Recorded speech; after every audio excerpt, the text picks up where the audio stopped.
Bonsoir Nicolas, comment vas-tu? Salut! Alors je suis ravi de te recevoir ce soir. On va parler d'un nouveau JDR qui est en financement participatif sur Game and Tabletop, qui est inspiré d'un jeu assez cultissime. Euh, Attends, avant ça, je vais quand même vérifier un truc, c'est-à-dire que j'ai pas vérifié qu'il y a un retour son. Ouais, alors moi j'ai le mien, vas-y toi. Allô, allô, bonjour. Je sais pas si vous C'est m'entendez. bon, Ouais, j'entends en double, donc c'est que c'est bon. tout On va sait, bien. mais on sait jamais, hein, la technique maintenant, c'est compliqué. Donc tu fais partie de la maison d'édition Donc Panic Games avec un S. Ah, ouais. Voilà, et on va parler de Cowboy Bebop qui est donc inspiré d'une série animée manga qui est assez cultissime, hein, qui a quand même une vingtaine, trentaine d'années, au moins. Ouais, presque une trentaine d'années, je crois que c'est 96 ou 97 à l'origine, Ouais, c'est ça, 97, hein. ouais. Donc que les Bon, c'est plus jeunes d'entre au milieu nous des années connaissent pas voilà. forcément de base. Voilà, mais quand même qui est assez connu même parmi, il y a pas besoin de commencer à avoir un petit peu de gris dans la barbe comme toi et moi.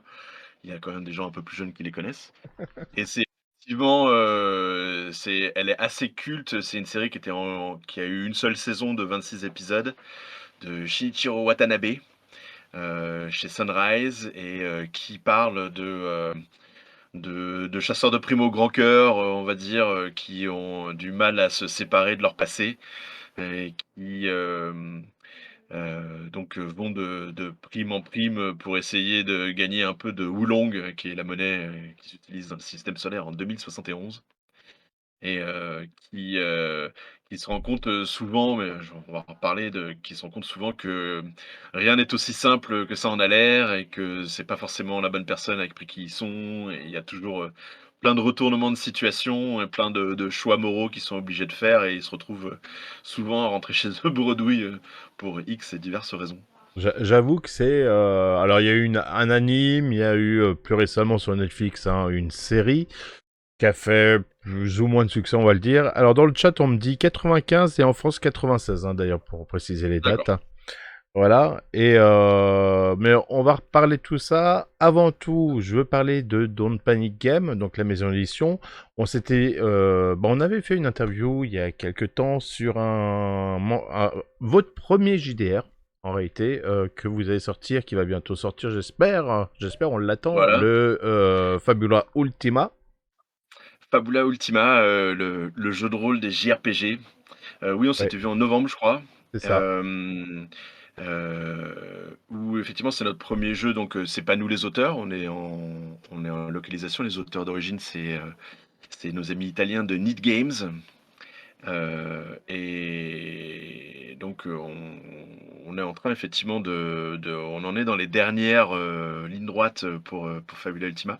On a enfin pu, distribuer un PDF, semi presque fini, à nos souscripteurs.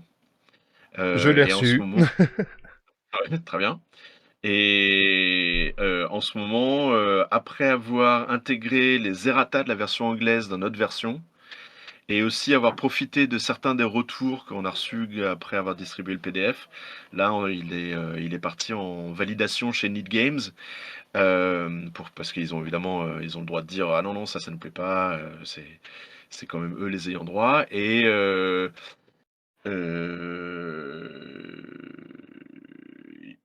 je sais plus ce que je voulais dire, mais voilà, c'est chez Need Games, en Enfin, validation. on est à deux doigts de passer à l'imprimeur, en gros.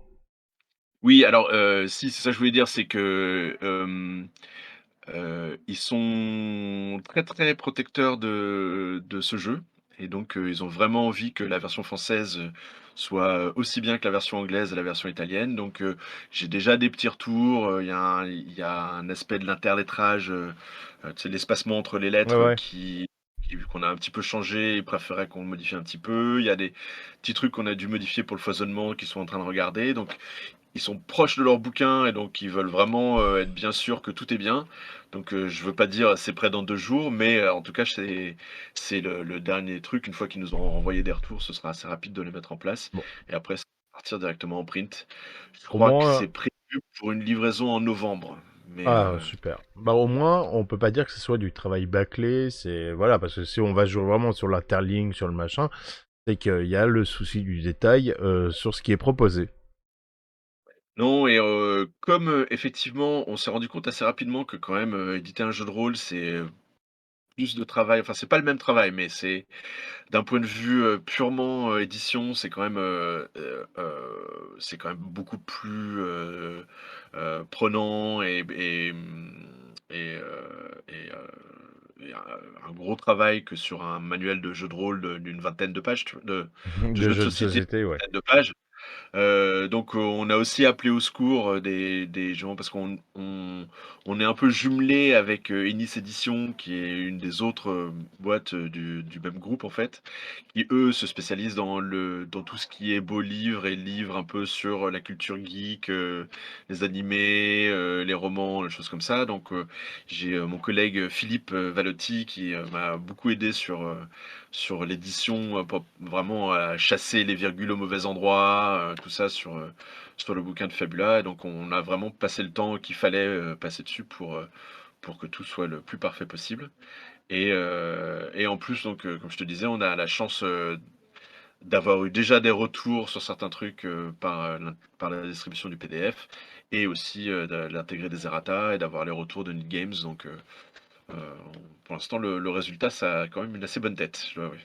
Non, mais c'est intéressant aussi de voir le travail de traduction, si tu veux, on en reparlera tout à l'heure, hein. Je voulais aussi parler donc de votre maison d'édition, parce que à la base, vous êtes quand même des producteurs de jeux de société. Alors, moi, j'en ai plusieurs. J'ai pris le premier qui m'est venu, mais parce que c'est un que j'apprécie beaucoup, parce que je le trouve avec beaucoup d'humour, hein, Let's Summer Demons, et vous avez beaucoup de jeux comme ça qui ont beaucoup d'humour. Alors, soit dans ce style-là, soit des choses un peu plus, comment dire, orienté, bah justement, anime manga qui reste quand même relativement un milieu, le comics, quoi, tout ce genre de choses qui reste une patte au niveau de Don't Paint Games. Mais celui-là, je l'avais trouvé très drôle, donc je l'avais pris. Juste pour la finesse, alors moi, plutôt que le lire, je préfère que tu donnes le synopsis, hein. Mais Bah, voilà, juste, le truc en une ligne, moi j'adore le dire, surtout quand il y a des parents qui c'est passent dans un ça. salon, je dis: «Est-ce que vous voulez jouer à Let's Summon Demons?» Dans Let's Summon Demons, le but du jeu, c'est de kidnapper les enfants du quartier pour les sacrifier et invoquer des démons. Et les animaux de C'est compagnie aussi du quartier. les animaux, ouais, c'est ça, oui, tu peux aussi, le chien, le chat, le poisson rouge, Voilà, tout y passe, ça. Et heu bon, bien sûr, pas heu jouer avec des enfants. Ça dépend de l'âge et Ouais. de le niveau de stabilité, psychologique du gamin, mais s'il a pas peur de se faire sacrifier, pour invoquer des démons, ça peut tout à fait se jouer en famille. Le jeu lui-même est assez simple d'accès, mais il y a pas mal de il y a une petite tension stratégique qui est pas mal. Hem, c'est un principe, assez simple où, hem ouais, c'est souvent on dit: «Ah, c'est un peu comme, ça utilise une mécanique un peu celle de Catan ou de Machikoro». C'est-à-dire que, tu vas avoir des cartes en face de toi avec des numéros dessus. Tu vas lancer les dés à ton tour, à chaque tour, tu vas lancer les dés et le résultat des dés va activer, les effets des cartes que tous les joueurs ont en face d'eux. C'est-à-dire que si moi je lance un 7 et sur une de mes cartes j'ai un 7 mais, la personne en face de moi a aussi un 7, on va tous les 2 activer notre effet.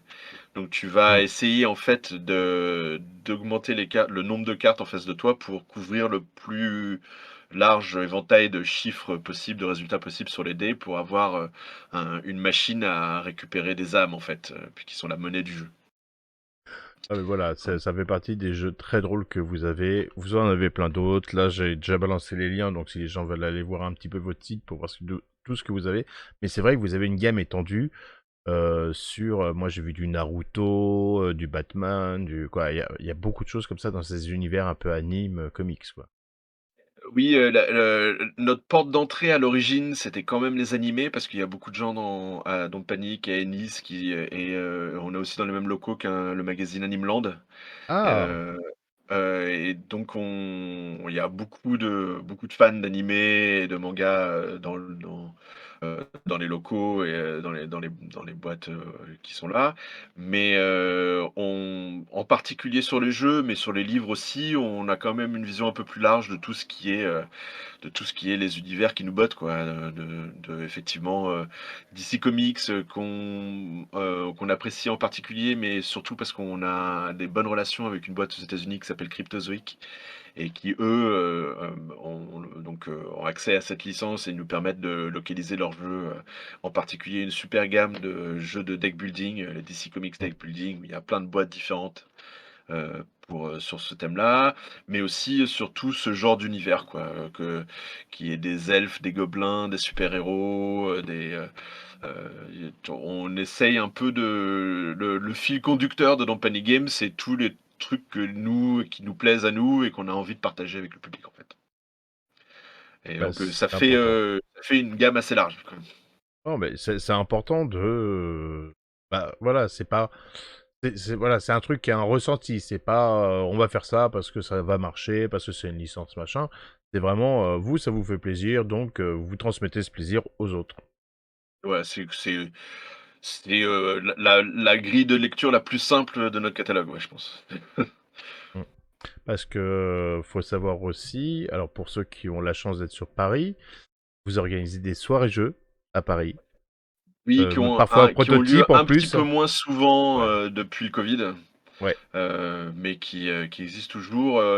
En ce moment, ce qu'on fait plus souvent, c'est on essaie de faire ça régulièrement. On a aussi des contacts avec un bar à Châtelet qui s'appelle Le Dernier Bar avant la fin du monde Mm. et on essaye de régulièrement organiser des soirées jeux là-bas pour partager nos nouvelles sorties, des fois des protos, et cetera. Pour l'instant, ce qui était jadis nos soirées jeux, c'est plus maintenant, une occasion pour des auteurs qui viennent nous présenter des prototypes, en fait. Mais on continue à essayer d'aller, au-devant du public, d'autres manières, quoi. Non mais voilà, c'est bien. Et puis on vous retrouvera là prochainement à Paris Ludique et tu m'as dit Japan Expo, c'est ça? C'est ça, on sera à Paris Ludique, le week-end prochain, à Japan Expo, 2 week-ends 15 et après, je crois, 16. le 14, 15, 16, ouais. Ouais, c'est toute la semaine, il me semble, à Par là-bas. Japan, je sais plus. Oui, c'est ça, ouais. Moi, j'y serai le 15, si vous y passez, je serai ravi de discuter Et puis moi, vous me et retrouverez à la TwitchCon au milieu de ça, le 8 et 9, pour parler jeux de rôle, parce que c'est important. Et on évoquera également ces univers-là un peu particuliers avec les copains Cézanne, Hellfire, Gossed, Prudent. Normalement, j'ai oublié personne, on est 5, ouais. Mais voilà. On a parlé un peu de l'éditeur, des choses comme ça. On va quand même rentrer dans le vif du sujet qui est Cowboy Bebop. mmh Cowboy Bebop, ouais. Euh, Quand on joue à Cowboy Bebop, faut s'attendre à jouer à quoi, hein. Il y en a, et bon, ceux qui connaissent le jeu de rôle, ils en connaissent certainement plein de systèmes. Là, on va pas parler tout de suite système, mais faut s'attendre à quoi comme type d'univers? Est-ce qu'on est vraiment proche de l'anime? Qu'est-ce qu'on va jouer comme personnage? Est-ce qu'on joue les protagonistes ou vraiment on fait de la création de personnages personnels? On devient, on est chasseurs de primes, des choses comme ça? Alors, les 3, mon capitaine. Hem Oui, alors point intéressant effectivement, quand on a commencé à travailler sur le jeu de rôle sur Cowboy Bebop, on ne savait même pas qu'il allait avoir une série, en live, Sur Netflix, je veux dire? la série on savait pas qu'elle allait avoir lieu, donc on est vraiment parti de l'animé et c'est l'animé qui nous sert de référence. Il y a rien qui vient il y a pas grand chose qui vient contredire l'animé dans la série, mais nous, quand on a créé le jeu, on connaissait pas la série, live action, la série en vrai, quoi. Hmm. Hem On va effectivement, alors les personnages qu'on va incarner sont des chasseurs de primes. C'est vraiment le point commun entre tous les personnages. On peut jouer les personnages de la série, les personnages de Bebop, c'est-à-dire, Spike Spiegel et Faye Valentine et Jet Black et Ed et même le chien Hein. Il y a leurs On peut jouer le caractéristiques sont dans chien? le livre. Alors le chien, il est assez particulier parce qu'il a été, victime de manipulation génétique et d'expériences un peu comme Rocket Raccoon dans Marvel, Ouais, si tu ouais. veux. Et même si lui il parle pas, il est normalement aussi, bah, voire même plus intelligent que les autres membres du Bebop. Et donc il y a la possibilité de jouer le chien, mais il y a leurs caractéristiques dans le livre. Il y a aussi, dans le livre, le déroulé de chaque épisode, traité de la même manière que devrait l'être une session du jeu de rôle. C'est-à-dire que, je vais en revenir dessus, mais chaque session, chaque partie de Cowboy Bebop a une structure assez particulière. Hem Et en fait, on a, pour chacun des épisodes de la série, on a, déroulé cette structure et expliqué comment jouer cet épisode en utilisant la structure d'une partie de Cowboy Bebop, le jeu de rôle. Oui, c'est vrai que quand tu Heu regardes un épisode d'anime, c'est voilà quoi, il y a une rythmique particulière, il y a souvent un mmh. même déroulé quoi. Oui, c'est pas une série formulaïque à proprement parler, tu sais, au sens où vraiment chaque épisode est construit exactement de la même manière, Mhm. mais il y a quand même des éléments, assez, communs, dans chacun des épisodes qui se retrouvent et ça fait partie des trucs qu'on a essayé de recréer, dans la structure du jeu, quoi. Hem, mais même donc il y a les caractéristiques des personnages, on peut jouer les épisodes de la série, mais c'est la partie bonus. Le cœur du jeu, c'est normalement, on va se créer notre propre équipage de chasseurs de primes, avec leur propre vaisseau mère, leur propre, Zipcraft. C'est chacun des personnages dans la série a son petit vaisseau. Là, dans la création de personnages, tu vas aussi créer ton petit vaisseau personnel. En groupe, on va créer un vaisseau mère avec différents systèmes, différents bénéfices que tu vas pouvoir avoir dans ton vaisseau. Et le cœur du jeu, ça t'encourage quand même à jouer ton propre groupe de chasseurs de primes. En sachant que c'est quand même ça le cœur du jeu. On va jouer des chasseurs de primes. Le meneur de jeu ou la meneuse de jeu va s'appeler Big Shot, qui dans la série, je sais pas si tu te souviens, il y a une émission de télévision qui Oui, s'appelle qui s'appelle Big Shot, et c'est par cette émission que les chasseurs de primes bah, on savent leur quelles sont les primes les plus lucratives du moment. Et donc tout le monde regarde cette émission de manière hyper assidue. Et là, le meneur de jeu joue le rôle de Big Shot et, va donc mettre en place une prime pour chacune des parties que tu vas jouer. d'accord. Ok. Donc ça veut dire qu'on peut jouer aussi des aventures, pas que sur les planètes, des aventures spatiales, avec des Absolument, vaisseaux. Mhm. absolument. Alors il y a là encore dans le livre, il y a une description assez complète du système solaire en 2071 tel qu'il est dans la série. Où vraiment on a rassemblé toutes les informations qui existaient sur l'univers officiel de Cowboy Bebop et en étendant un petit peu et en développant certains trucs sur les factions en particulier, en donnant des exemples de lieux et en décrivant bien les différentes planètes qui ont été pour beaucoup terraformées. C'est-à-dire qu'il y a tu vois, Ganymède par exemple, il y a un grand port avec des océans, tu vois, euh, plus accueillant que pourrait l'être Ganymède aujourd'hui dans la réalité. Heu, tu as donc une description en profondeur de l'univers, mais ça peut se passer sur Ganymède, ça peut se passer sur Mars, ça peut se passer, sur une station spatiale, à bord d'un vaisseau, le le système solaire est votre sandbox, quoi. Vous pouvez, ça peut se dérouler un peu partout, dans cet univers-là, quoi. Et au niveau du système, moi, tu m'avais envoyé quelques trucs, donc j'ai vu.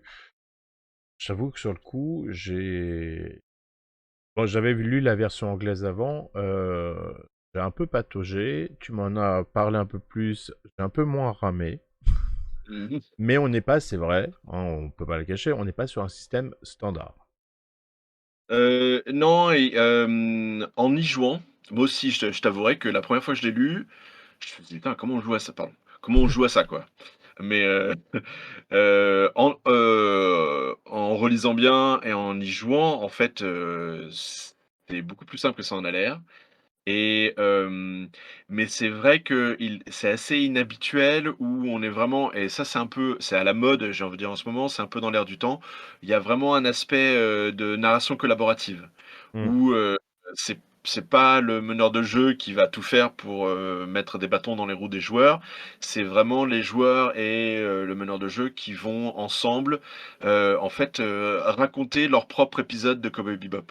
Et en Et gros, il faut Big Shot, c'est pas juste la personne qui va poser les faits. C'est-à-dire que chacun des personnages vont contribuer à la création de l'histoire, en gros. Oui, c'est ça. Hmm. Hem, en début de partie, finalement, Big Shot a juste quelques informations, qui concernent la prime. C'est-à-dire la personne qu'ils vont pourchasser, la personne ou les personnes que les chasseurs de primes, vont rechercher pour obtenir la prime. Et tu as juste quelques informations. On peut y aller de manière assez relax, avec juste quelques petites lignes, sur ce que tu as envie qu'il se passe dans la partie. Un archétype de prime, il y a toute une série d'archétypes de criminels, entre guillemets, que tu peux pourchasser, avec, pour chacun d'entre eux, selon le ton que tu vas choisir pour ta partie, différentes petites choses qui vont changer. Même en utilisant le même archétype, tu vas pouvoir le décliner de différentes manières, selon le ton, selon l'approche musicale que tu vas choisir pour ta partie.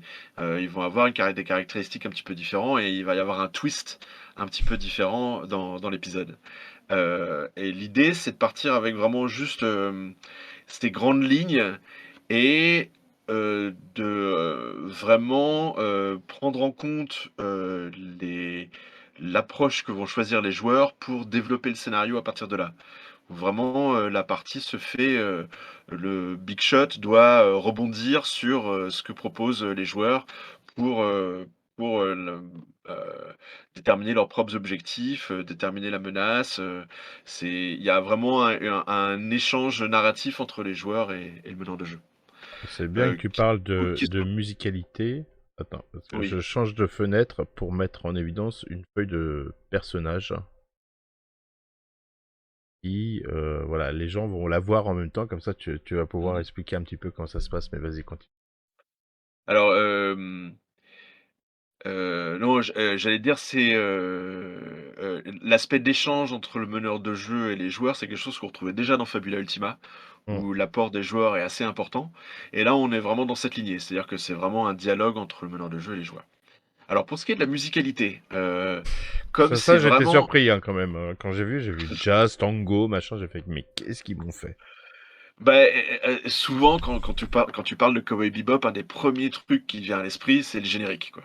Oui, C'est ce musique, ces morceaux de musique s'appellent Tank, mais aussi il y a il y a tout un thème musical dans tous les épisodes. Chaque épisode a un titre qui est basé sur un style de musique.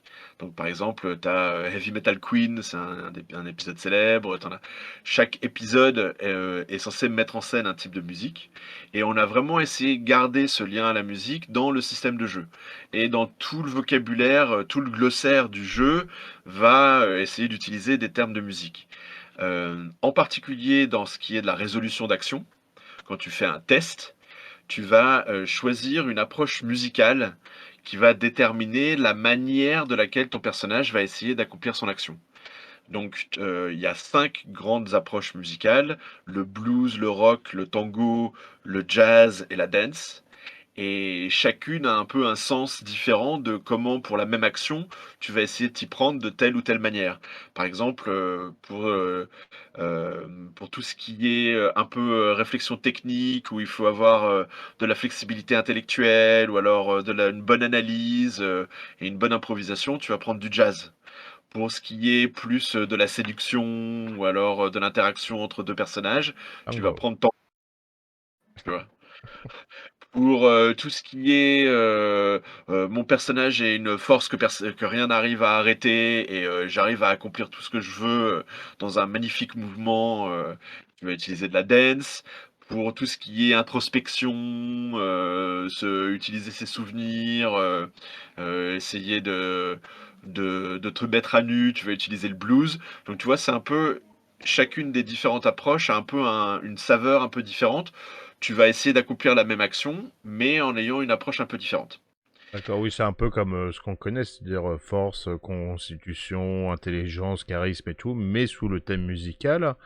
Et d'ailleurs, tu Ouais. parlais des trucs, mais par rapport à l'anime, j'y pense. Il y a il y a un intérêt aussi à tout ce qui est justement mental, flashback, choses comme ça, en général. Oui, alors ça aussi, ça joue un rôle assez important dans le jeu. Il y a plusieurs, monnaies narratives, des ressources, de jeu que tu peux utiliser, comme des points de destin si tu veux, d'une certaine manière. Là, en particulier sur la fiche, je sais pas si vous avez vu, il y a un petit barillet de revolver Ouais, tout en haut, oui.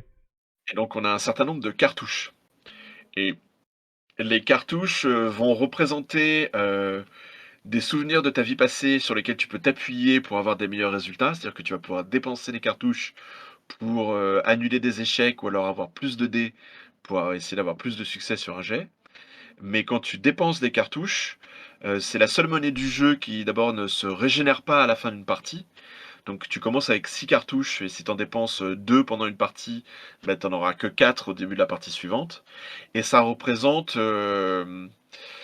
le le passé qui inexorablement, va te rattraper et qui comme c'est le cas des personnages de la série où à chaque fois pour chacun des personnages, il y a au moins un épisode où, ils sont obligés de confronter leur passé et là, de la même manière, quand tu vas avoir dépensé toutes tes cartouches, il y a un système où on va avoir pour la prochaine partie, on va avoir une partie qui aura un format un petit peu différent, où c'est un des personnages, le personnage qui a dépensé toutes ses cartouches, qui sera un petit peu mis en avant par rapport aux autres personnages joueurs et qui va donc devoir, justement se retrouver confronté à son passé.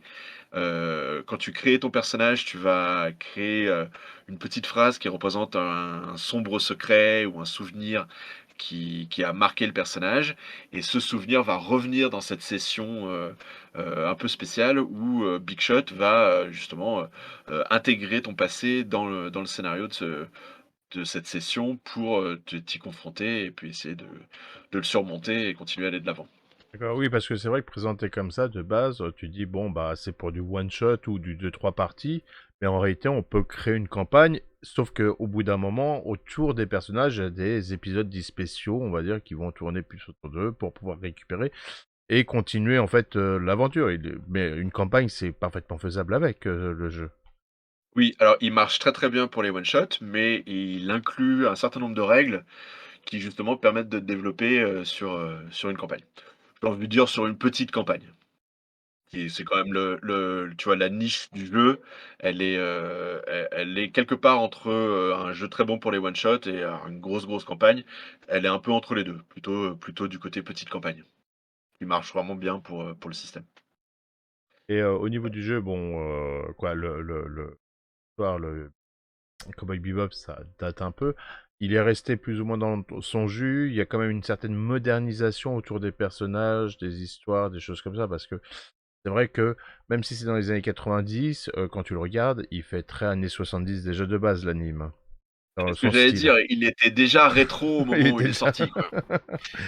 Et il fait référence à beaucoup de choses, notamment à beaucoup de styles de cinéma, du post-western, des films comme ça, des films de flics, qui sont effectivement du cinéma qui est assez vintage quand même, du cinéma des années 70, Genre des années 60. le plan serré avec la clope, la fumée qui machin. Exactement, des images de films noirs, de films à la Humphrey Bogart, tout ça, quoi.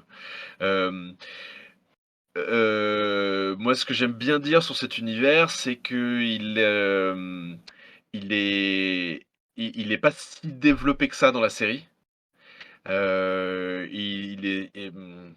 Il est surtout suggéré, il y a pas de grande exposition sur, l'histoire de l'univers, qu'est-ce qui s'est passé exactement. On sait qu'il y a eu une grande catastrophe, hem le voyage, interplanétaire dans Cowboy Bebop se déroule grâce à des accélérateurs d'hyperespace qu'on appelle les Astral Gates et ces gates astrales, tout ce qu'on sait, c'est qu'il y en a une qui a eu un terrible accident à côté de la Terre et que la Terre a été dévastée à cause de cet accident.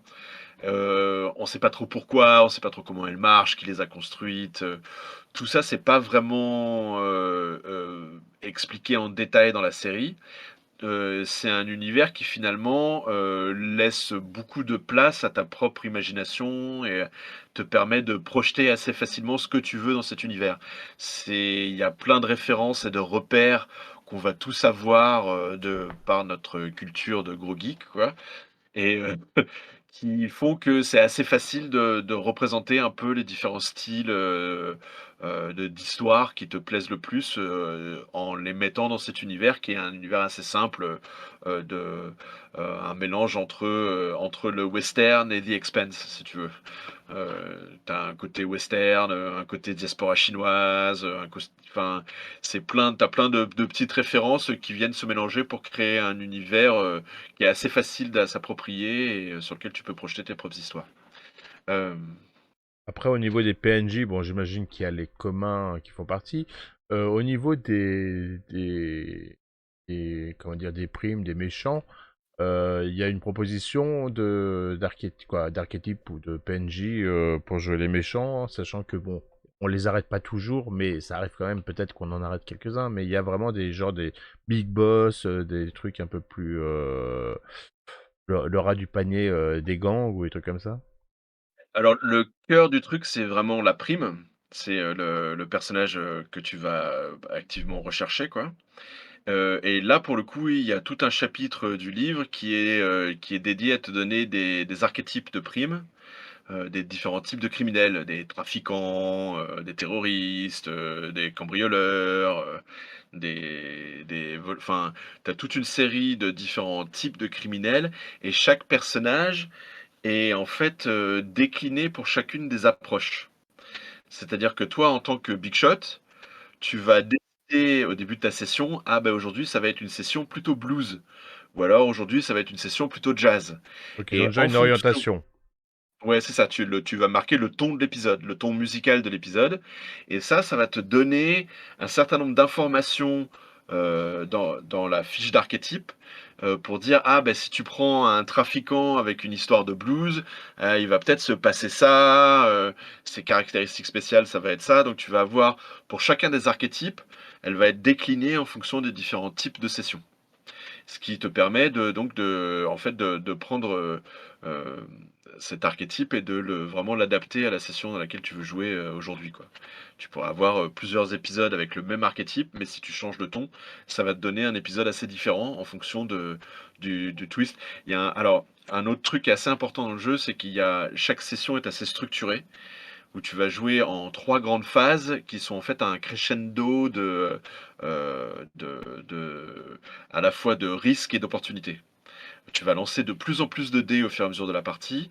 Tu vas avoir accès à de plus en plus d'habilités spéciales, on va dire, au fur et à mesure, de chacun des événements et la partie va être divisée en 3 mouvements qui vont aller donc de plus en plus fort. Au début, tu rassembles des informations, c'est assez paisible. Tu vas te mettre en planque, tu vas aller à la bibliothèque pour rechercher des infos, essayer de trouver des contacts, etc. Il n'y a pas tant de risques, mais tu vas progresser petit à petit en direction de la cible. Dans la deuxième, tu vas commencer à avoir des pistes un peu plus précises, il va peut-être falloir s'infiltrer quelque part, il va se passer des choses qui sont peut-être un petit peu plus risquées, sans toutefois être une grosse confrontation. Et à la fin du deuxième mouvement, comme dans la plupart des épisodes, la réalité n'est pas ce qu'elle semblait être au début de Une sorte l'épisode et de il y a un twist, quoi. twist. Voilà. Et qui donc va varier en fonction des archétypes et en fonction de l'approche. Et il y a pas mal de suggestions, mais bien sûr, tu es libre de faire les tiennes. Mais dans le bouquin, il y a toute une série de suggestions de ce que pourraient être ces twists en fonction de l'archétype et de l'approche.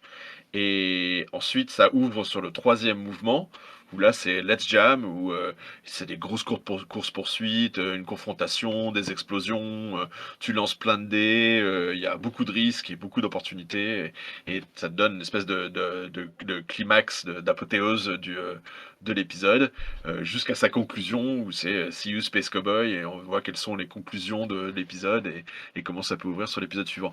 Donc t'as vraiment une structure qui va se répéter de partie en partie, euh, qui, qui pourrait paraître un peu... moi au début je me suis dit mais quand même moi dans un jeu de rôle ce que j'aime bien justement c'est partir dans la direction c'est même pas vraiment savoir où est-ce que je vais aller avant de commencer la partie.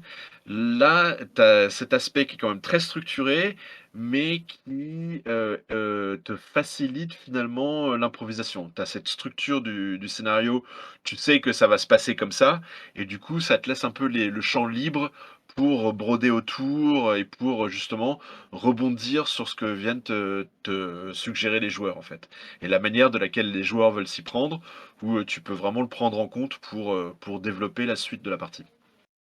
Et il y a des propositions de lieux, genre des bars, des choses comme ça, des PNJ qui vont peut-être t'aider, des indices, des...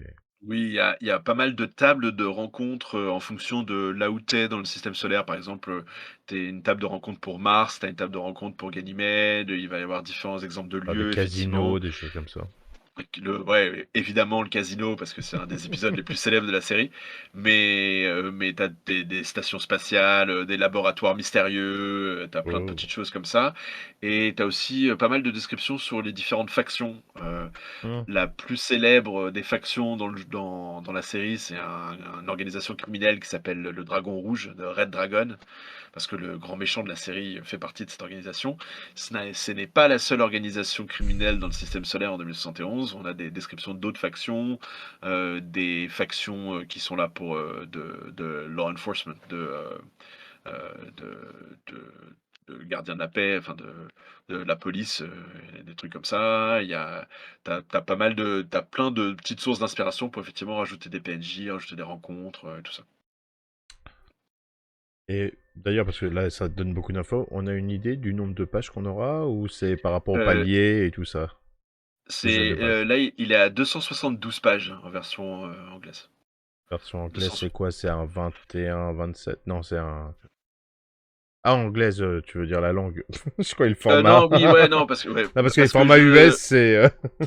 tu vois, par exemple, sur Fabula, le livre en anglais faisait 360 pages et on a rajouté 8 pages pour la version française.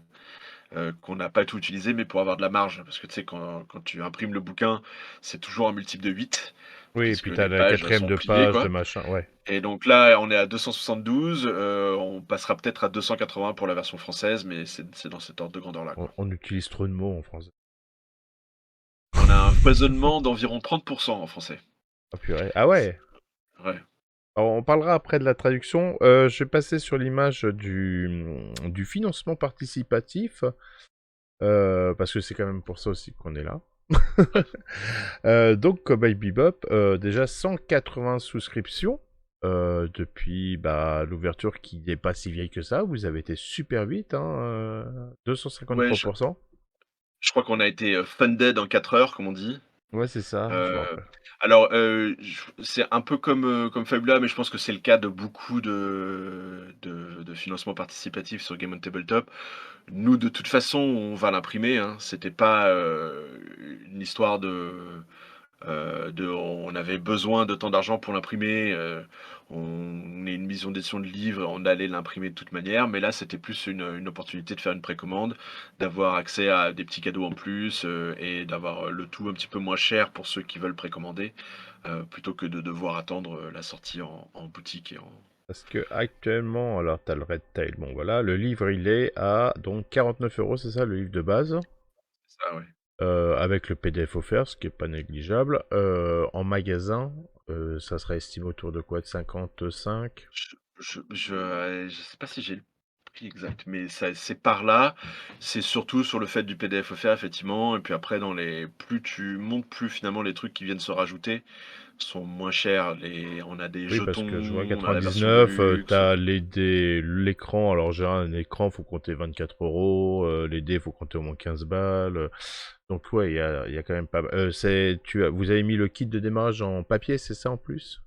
Oui, Ouais. qui va se rajouter Hmm. parce qu'il y a des petits tableaux qui sont intéressants dedans, il y a des personnages pré-tirés, des choses comme ça. Hem Et jusqu'au palier, le palier Red Dragon qui là est la meilleure, affaire si j'ose dire.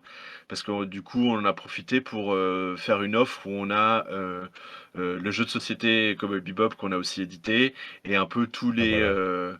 tous les accessoires qu'on a avec. Donc il y a des tapis de jeu, il y a des sleeves, tu sais, des pochettes pour les cartes, il y a Ah tous les oui. dés, il y a des trucs comme ça, quoi. Bon, Et je t'avoue là que pour le coup la réduction perso, elle est assez, assez importante. Ouais, j'imagine 319 vu tout ce qu'il y a, c'est important. Après, ça reste un coup. Il y a comment ça s'appelle, le livre en version collector aussi. Franchement, je sais pas qui l'a dessiné, si elle est d'origine en Italie, mais attendez, je vais aller dessus. Elle est où? Collector là. Oui, hein. Voilà. Elle est vraiment très très sympa. Alors c'est, tu te demandes qui l'a dessiné, bah, c'est une bonne occasion de parler de Michele, Paroli, qui est donc le patron de Mana Project, qui est donc, le studio italien qui développe le jeu avec nous, qui sont assez connus parce qu'ils ont sorti, un jeu qui s'appelle Historia, ils ont sorti, Ah, un Historia, jeu, oui. oui, là, avec le fameux, chien, de condottière, canin, qui était vraiment pas mal, qui ont aussi sorti un jeu qui s'appelle Not the End, qui est un peu, ce qui a servi d'inspiration au système de base, avec le système des hexagones sur la fiche de personnage et des traits qui viennent déterminer les personnages. Donc ça, c'était aussi un jeu de Mana Project. Il y a, et ils ont fait aussi un truc pour la cinquième édition un peu viking, Journey to Ragnarok, un livre sur comment utiliser les runes vikings dans vos parties de jeux de rôle et des trucs comme ça. Et donc, ils commencent à avoir un petit peu une jolie expérience de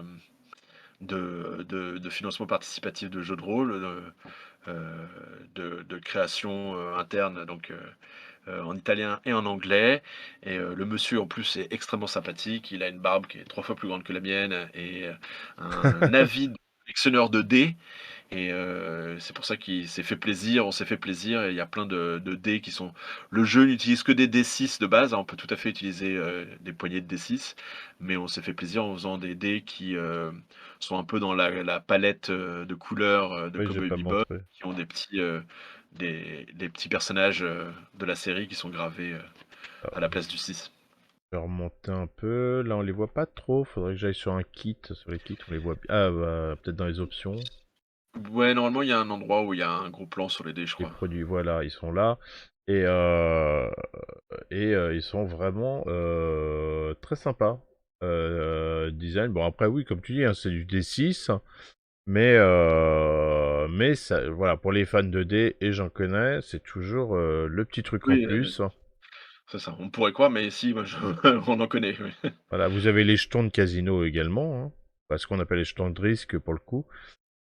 Euh, D'ailleurs, Oui, le risque étant, la monnaie narrative de Big Shot, qui lui permet, d'augmenter la difficulté ou alors c'est un jeu qui se base beaucoup sur le principe de cadran d'horloge, un peu comme tout ce qui est, les Forged in the Dark, les Blades in the Dark, et ces jeux-là. Donc le principe d'horloge et de cadran est vraiment central au jeu. C'est-à-dire que quand tu vas, avoir des succès, réussir ton test en tant que chasseur de primes, une des choses que tu peux faire, c'est vraiment, d'avancer un cadran, de te rapprocher, d'un de ces objectifs, narratifs que tu as. Bon, pour ceux qui savent pas, tu un petit cercle avec différentes parties comme un petit camembert de Trivial hmm, Pursuit, quoi. Et tu vas, au fur et à mesure de tes succès, remplir de plus en plus ce camembert, ce cadran, pour accomplir un objectif en particulier, qui va déterminer la réussite ou l'échec, du mouvement. Parce que pour, chaque cadran objectif que les chasseurs de primes vont essayer de remplir, tu as aussi un cadran de menace qui va être rempli par Big Shot et qui va donc, c'est un peu la course à ceux qui vont accomplir leur objectif en premier. là, je voulais en montrer, mais en fait, j'en ai pas sur. Non, il faut que sur le kit, il y a, il me semble. Oui, Oui, il y a un kit disponible gratuit déjà, avec des exemples. voilà, qui est là. Oui, alors les, heu, les explications des règles, il y a l'essentiel des règles dans le kit de démarrage. Il y a un peu moins tout ce qui est effectivement, la partie campagne, qui est plus, elle, dans le livre de base. On parle pas tant des c'est il y a un paragraphe ou 2 qui explique comment ça va se passer, mais le fonctionnement est vraiment dans le livre. Mais en revanche, il y a tout ce qu'il faut pour faire une ou 2 parties d'introduction, dans le kit de démarrage, avec des personnages pré-tirés, avec, l'explication des règles, les petites aides de jeu aussi, une fiche de session qui te permet de suivre là où on en est des mouvements, quel est le niveau de difficulté actuel, parce qu'il peut changer, et où en sont les cadrans et tout ça, quoi. Et je montrerai aussi tout à l'heure l'écran qui est avec une très belle illustration, qui sera en dur, en souple, c'est dans les... C'est une bonne question.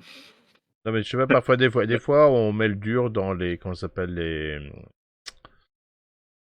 pas les contreparties, les Dans les paliers. stretch, Ouais. ouais, là, je crois qu'il est, relativement souple, mais je veux pas m'engager trop, je suis pas sûr encore. De toute façon, c'est le même, on les fabrique en même temps, ça va être le même que la version anglaise, en termes de matériaux, quoi. Qu'est-ce qu'on a pour l'instant de débloqué? On a le financement qui atteint, GG, les signets, les jetons de personnages, tokens. Ah oui, on a vu Ouais, les jetons, ouais. c'est pour les virtual tabletop, en fait. Une série de tokens, pour Ah! Roll20, un truc comme ça. D'ailleurs, en parlant de... Bon, bah, je finis déjà et puis on reparle de ça. Feuille de personnage physique inclus avec l'écran de MJ. Scénario Studio Agathe. Donc Studio Agathe participe avec vous? En tout cas pour ce scénario, oui. C'est, Michele, qui est fan et qui est allé les voir, pour leur demander d'écrire un scénario, ce à quoi ils ont tout à fait, gentiment accepté. Et il y a d'autres scénarios à débloquer. J'espère qu'on arrivera à le faire, on verra si, j'organise un petit peu les paliers pour tricher, pour faire en sorte de les débloquer quand même. Mais, nous l'idée voilà c'est ça, c'est comme c'est un petit peu plus de travail pour nous quand même de les traduire, ensuite, ils font partie des paliers.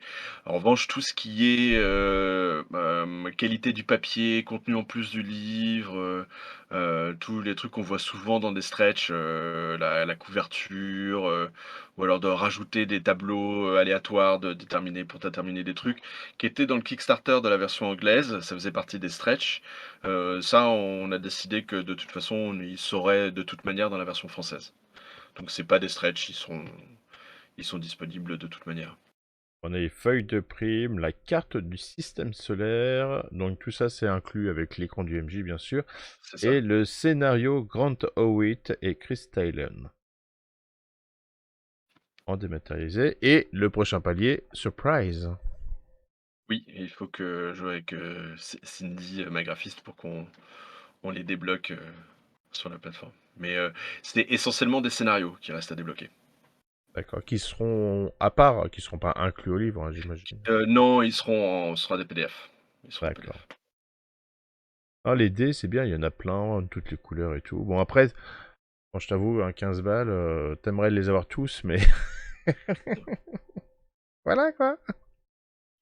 Il y a des Oui, figurines.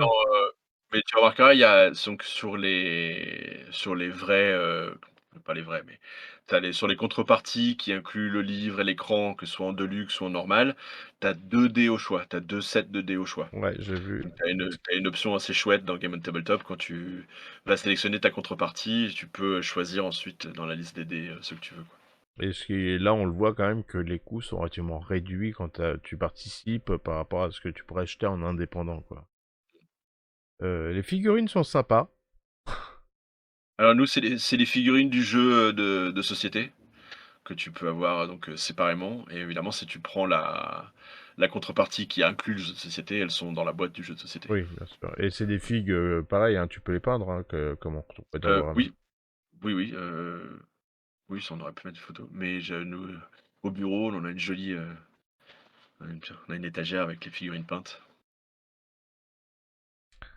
Non, vraiment, des beaux, comment dire, je sais même plus comment on appelle ça, tu sais, les kits, j'ai un trou, sérieux. C'est bienvenue dans mon monde. Contrepartie. Oui, contrepartie, d'accord, ouais. Ouais. Des bolos avec des prix quand même pas trop expensive, quoi. Dans le sens où parfois j'en vois, et c'est ça, ça me met un peu la rage, c'est que tu vois des kits genre PDF à 15 balles, et puis après t'as le kit autre à 90 balles. Je dis, bah, y a pas d'entre-deux. C'est ça, on a essayé de faire différents paliers, qu'il y en ait un peu pour, que vous puissiez ramener quelque chose, quelle que soit la taille de votre bourse, quoi. Et là, celui à 99 €, il est quand même relativement. Quoi, il est intéressant. T'as le manuel, le kit de démarrage, deux sets de dés et un écran. Déjà de base, je crois qu'on doit être si on prend en séparé, t'es à 125 € contre 99, un Ouais, truc comme ça. c'est ça, parce qu'il y a les jetons aussi, je crois. Pas dans celui-là.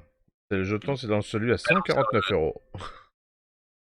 Mais avec le livre, le manuel en Deluxe. simili-cuir, ouais, ouais. Ouais, semi-cuir. J'imagine que c'est de l'impression genre enfoncée, c'est pas juste une Ouais, ombre dessinée dessus.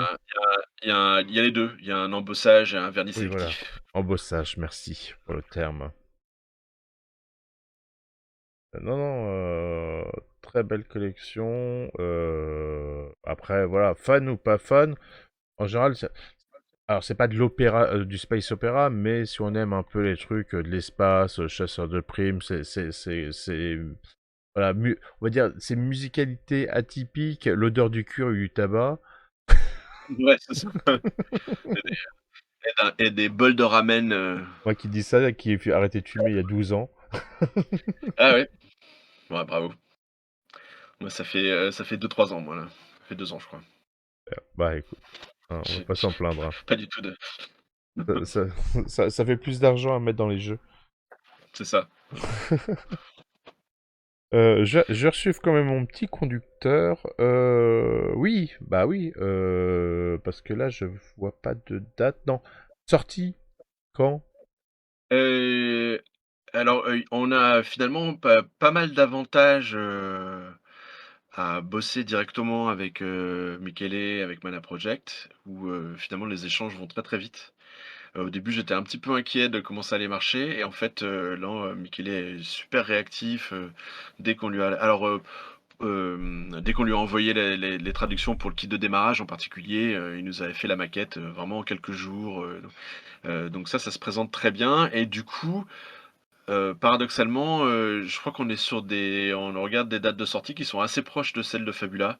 Ça va LOL. être, ça va être, ça va être, début 2024 je pense, dans ce la 1er trimestre 2024. D'accord. C'est bien, en fait, vous faisiez pas de JDR, vous allez en sortir deux d'un coup, quoi. C'est ça.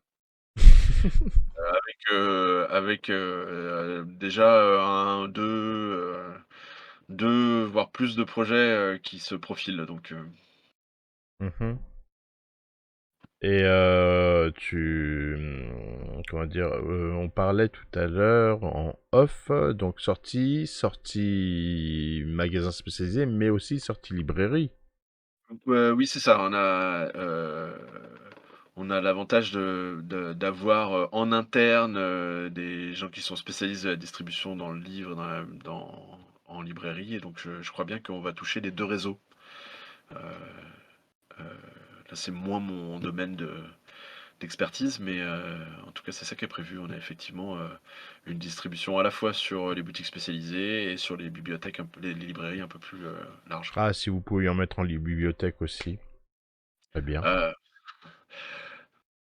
je sais qu'il y a, certaines personnes qui en fréquentent une en particulier à Paris, qui est assez connue pour, avoir des, séances de jeux de rôle, 1 fois par mois, je crois. Ce serait pas impossible qu'on en ramène une copie, ce serait pas Ah, très déjà compliqué à la faire. BNF, j'imagine, et puis après. Ouais. On parlait aussi de. Alors, il est pas sorti qu'on parlait déjà d'une suite de la gamme. Sur Cowboy Bebop? Non? Ou je me trompe? Non, ce que je te disais tout à C'était l'heure, sur c'est que Fabula? c'est sur le jeu de société Ah, sur le jeu de société, pardon. qu'on on est en train de préparer une suite. Alors, sur Fabula, il y a une suite, il y en a une qui est, déjà prête en anglais et qu'on va sans doute, se lancer à traduire assez rapidement et ils sont en train de préparer la suite de cette suite. En fait, pour ceux qui ont un petit peu suivi Fabula, c'est un principe où, il te suggère, dans la création d'univers, 3 types d'univers différents. En fonction de un peu la relation à la magie, quoi. Tu en as une qui est, la haute fantasy, la high fantasy, un autre qui est la natural fantasy, donc qui est un peu moins magique, un peu plus esprit de la nature, un truc comme ça, et une autre qui est techno fantasy, donc une technologie qui est si avancée qu'on dirait de la magie. Et chacun de ces styles d'univers va avoir son propre livre dans Fabula Ultima. Et ils ont déjà écrit et mis en page et maquetté celui sur la high fantasy, et les deux autres sont en train d'être finalisés.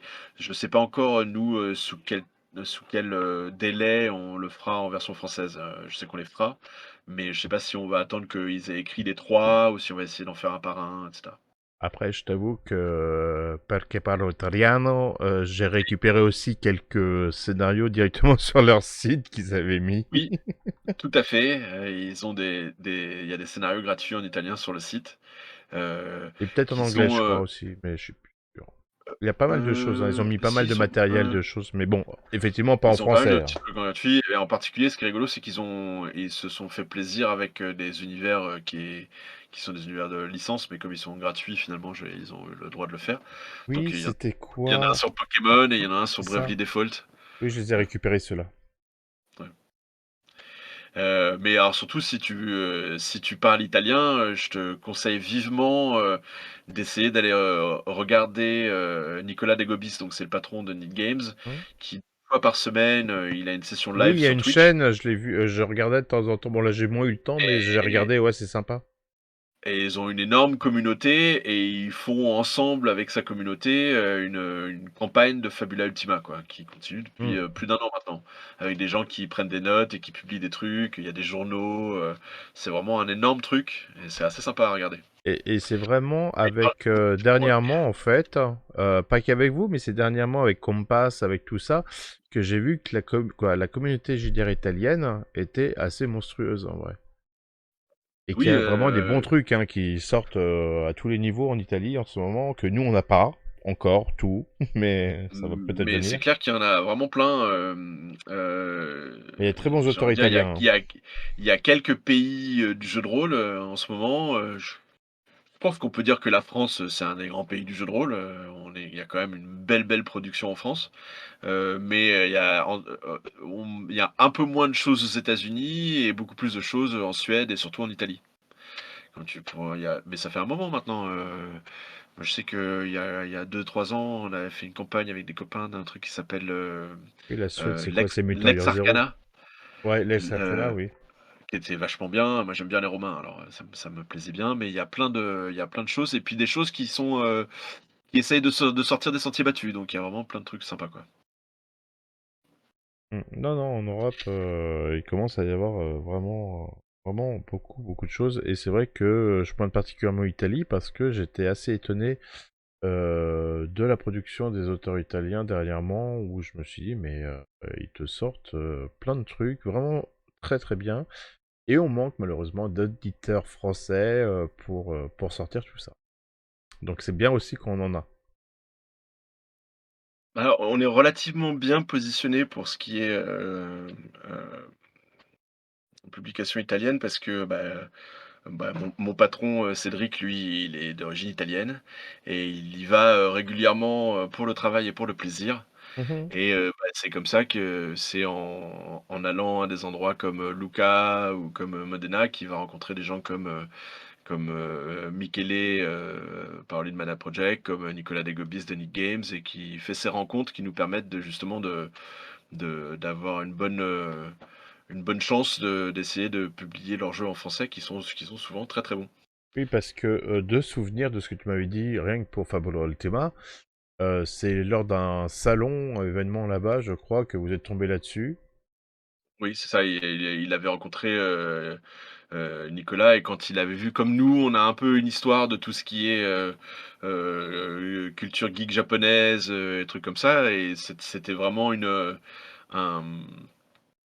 un déroulé logique d'essayer de publier son jeu en français. Et donc là, pour le coup, Fabula Ultima, c'est un jeu qui existait déjà et qu'on a traduit en français. Là, pour Cowboy Bebop, on a un rôle beaucoup plus actif, où quand même, euh, c'est nous qui gérons l'aspect ayant droit, l'aspect licence, l'aspect relation avec Sunrise et Crunchyroll. là où, Michele s'occupe, plus directement du développement du jeu en soi, quoi. Mmh. Donc c'était plus une commande, à là où, sur Fabula Ultima, c'était, une localisation pure et dure, quoi. Que des bonnes choses. Bon, j'ai envie de te dire que... alors, je vais pas le faire là parce que jamais ce qu'on enregistre, j'ai pas envie de mettre mes morceaux de mes codes cartes, hein, comme ça. Mais je vais être très tenté en tout cas de le prendre, certainement pour y jouer parce que bon, maintenant je commence à en avoir beaucoup, donc si je joue pas à ce que j'achète, il n'y a aucun intérêt. Mais c'est vrai qu'il m'intéresse. Il y a moi j'ai, ce qui m'a plu, c'est la particularité de la création scénaristique et la méthodologie, en gros, comment on va jouer avec les joueurs, tout ça. Mmh. Donc, je trouve que ça peut être intéressant à faire. Bon, par contre, c'est vrai que quand on l'explique comme ça, contrairement à d'autres jeux où ça va pas forcément être bourrin, mais on va être plutôt dans le truc, je pense qu'il y a quand même un moment où il faut pouvoir se poser, être dans une ambiance très particulière, vraiment limite à huis clos, peut-être avec justement de la musique qui rappelle un peu l'épisode qu'on va faire, et vraiment jouer, quoi, jouer, quand je dis jouer, c'est le côté RP, dans la rythmique de ce truc, avoir soit le côté Mmh. très cool, soit vraiment le côté très excité en fonction de ce qu'on va faire. Mais Ouais. je pense il y a vraiment des choses avec l'ambiance et tout à faire aussi. Oui, il faut, parce que j'avais dit à mes joueurs quand on avait essayé la partie, c'était d'y aller avec un esprit ouvert et puis vraiment essayer de se mettre dans l'ambiance, de raconter ensemble un épisode de Cowboy Bebop. Parce que c'est vraiment ça c'est pas c'est moins un jeu de rôle, bon moi je suis un vieux joueur de Donjons& et Dragons, Oui, donc le on but en du est jeu loin là. c'est d'améliorer son personnage et gagner des trésors et de détruire des monstres, tu vois? Tu une progression comme ça. Là, il faut, se laisser porter par l'histoire et puis, et envisager ça comme une expérience, narrative collaborative, plus qu'un jeu où tu vas monter ton personnage en gagnant des trésors, quoi. Mm. En sachant qu'il y a souvent, les personnages vont rentrer bredouille, ça fait partie du jeu, ça fait partie de l'univers. Oui, mais bon, on le sait avec ces fins où les protagonistes se suicident dans la beauté du truc plutôt qu'être arrêtés, ou voilà, il y a carrément l'abandon parce qu'on découvre que c'est un truc à la Roméo Juliette où deux familles en fait s'entre-déchiraient et qu'ils sont amoureux et donc on les laisse partir en faisant croire qu'ils sont Voilà. morts. C'est ça, c'est exactement ce genre de truc où à chaque fois, enfin où c'est en fait, elle faisait ça pour, sauver son petit frère, qui a besoin de médicaments ou enfin, tu vois? Il y a toujours une histoire, où à un moment tu sors un petit peu les violons Ou le et grand méchant n'est pas si méchant que ça. ouais, c'est ça. Ok, bah je te remercie. Est-ce que tu as quelque chose à ajouter qu'on aurait oublié, des fois que j'ai pas... Ouais, sans aucun doute, mais puisqu'on l'a oublié, bah, j'ai oublié, hein, qu'est-ce que tu veux? Hem, non, alors je sais que, la version en PDF en anglais et en italien, elle est disponible sur DriveThru, Oui, heu dès à présent, et on est en train d'essayer d'organiser un petit interview, par écrit de Michele parce qu'il a quand même une, une vision assez qui lui est propre, du jeu puisque c'est quand même son bébé, et que donc, si vous, suivez un peu nos news, on essaiera de publier ça assez rapidement pour avoir un peu, là moi j'en ai beaucoup parlé de ce jeu, mais c'est bien d'avoir quelqu'un d'autre qui vienne en parler un petit peu et qui ait une vision un petit peu différente de la mienne. Surtout une vision qui est quand même bien en amont de la mienne. Moi je ne suis qu'un humble, coordinateur de traduction, quoi. alors moi je fais pas de... En plus je fais Heu, pas d'interview en langue étrangère, en translate simultané parce que c'est fatigant, c'est très compliqué quand quoi, c'est un métier en vrai, hein. Il y a des écoles qui apprennent à le faire. Sinon ça m'aurait intéressé, mais tu vois, c'est toujours un peu compliqué. ouais, non, là on le fait par écrit, on le traduira en français, tranquillement, quoi. Non, sinon, juste dire que comme j'étais super content d'avoir rencontré Sandy Julien pour Fabula Ultima, je suis super content de travailler avec, Jérôme Vivas pour, Cowboy Bebop. Pour l'instant, ça se passe super bien et je pense qu'on aura une excellente traduction. Alors, vu à la vitesse où vous allez, le premier n'est pas encore tout à fait sorti, mais bientôt. Le deuxième va sortir aussi. Vous en avez déjà un troisième dans le nez. Oui, mais alors très différent. Ah, Voilà, on n'est pas du tout sur la même cible, même si c'est un joli petit projet aussi. On est sur un truc qui, à l'origine, s'appelait Color My Quest et qui est en fait mon premier jeu de rôle, un jeu de rôle à colorier, plutôt pour les petits, pour découvrir le jeu de rôle. Donc, vous êtes on, quand même on- dans le JDR on parle. atypique, hein. Ouais, on essaye de trouver des projets intéressants et de se faire une petite place dans ce milieu, quoi. Et après, il y en a un ou deux autres à la suite. Il y en a un on a un jeu de rôle japonais Ah, qu'on est en train de regarder et commencer à traduire. moi j'en connais que deux pour l'instant. Il y en a un qui est bien, pas l'autre. Ah, d'accord. Bah, j'espère que celui-là sera bien, mais Non, ça a mais l'air pas si mal. Euh, ce qui est de... bien, c'est Ryutama, hein, Oui, de bien chez sûr. Lapin Marteau, qui est extraordinaire, qui est le premier aussi japonais qui a traduit. Et Oui, l'autre, et qui c'est est une grosse inspiration de Fabula Ultima d'ailleurs. Ça et se voit quand tu, tu voilà. lis Fabula que si t'as lu Ryotama, il y a clairement des trucs qui reviennent, quoi. Et je crois que ça a été dit d'ailleurs dans un truc, il y avait une inspi. Et même Brandt en parlait. Et et l'autre qui est une bouse sans nom, c'est le Dark Souls qui nous ont traduit avec Google Ah Trad oui, ah ouais. que j'ai. Mais que Alors c'est pas Kurokawa a toujours fait. le japonais, c'est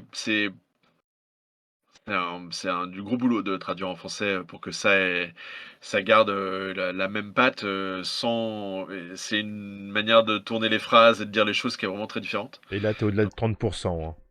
Quand tu passes Ouais, en français, parce que le japonais, avec quelques idéogrammes, il te dit un truc, alors qu'en français, il te faut une phrase complète, quoi. tout à fait. Mais bon, là, c'est vraiment. Je sais pas qui l'a traduit, mais ça fait mal. Mais bon, moi non, j'ai bon espoir. Ça a l'air pas si mal. Je crois qu'il y a un assez gros rôle c'est sous forme de carte en fait. Comme un paquet de cartes qui te sert à développer l'histoire, à faire les personnages et tout ça, quoi. Et quand je dis que vous êtes dans la typique. Mais bon, j'attends de découvrir. On verra. En tout cas, Nicolas, je te remercie. Je remercie Don't Panic Games également pour cette découverte. Je peux pas te dire, j'espère que le projet marchera puisque il marche. Par contre, j'espère qu'il va monter encore plus haut, plus haut, plus haut. Oui, et Et puis puis, surtout, j'espère que tout le monde l'appréciera. ouais, voilà, moi j'attends un peu d'avoir un peu plus d'infos et je pense qu'on essaiera de se faire peut-être un AP ou quelque chose autour du jeu. Pardon. Par contre, c'est vraiment un truc, je sens que sans... Bah c'est vrai, on n'en a pas parlé des tabletops, mais tu m'as parlé de Roll20. Est-ce qu'il va y avoir d'autres? Je sais pas si Michele a prévu tu sais, de l'intégrer en termes de faire des fiches de personnages et tout ça, mais c'est possible. Pour l'instant, je crois qu'on est juste sur des jetons en VTT. D'accord, bon, on verra ça, mais ça peut être intéressant. Par contre, surtout pour du online, on fera un petit temps de préparation pour vraiment avoir une ambiance Mhm. adéquate. Adéquat pour vraiment rentrer dans le truc, limite en noir et blanc. On verra ça. En tous les cas, je te remercie. Je dis bon courage pour toutes les présentations que tu vas continuer à faire autour de ce projet. Il reste 13 jours. On est à 25 285 euros, soit 253% pour 180 souscripteurs. C'est un projet qui a bien démarré et qui va certainement bien continuer avec un univers qu'on aime, avec un truc un peu atypique. Et, euh, et voilà. Et comme d'habitude, dans Panic Games nous propose des choses extraordinaires. Bah, je- Excuse-moi. Non, j'aurais pas pu mieux le dire. Bah, merci de m'avoir reçu. Et puis, Et j'espère qu'on se reverra bientôt et toi, aussi. bah, bon courage pour la TwitchCon et tout ça, quoi. Ouais, bah pareil pour Paris Ludique, tu vas transpirer, je pense, et pour Japan, Oui, pareil. j'espère qu'il va pas trop pleuvoir, mais si vous passez par la pelouse de Reuilly, le week-end prochain, n'hésitez pas à me voir. Je suis le grand gros barbu, au stand de Don Panique et je serais ravi de parler de moi j'y vais pour animer des tables de jeux de société, mais j'y serai, donc si vous avez des questions sur la partie jeux de rôle, surtout n'hésitez pas, je serais ravi de répondre à toutes les questions. Merci, merci. Allez, ciao. Ciao Nico.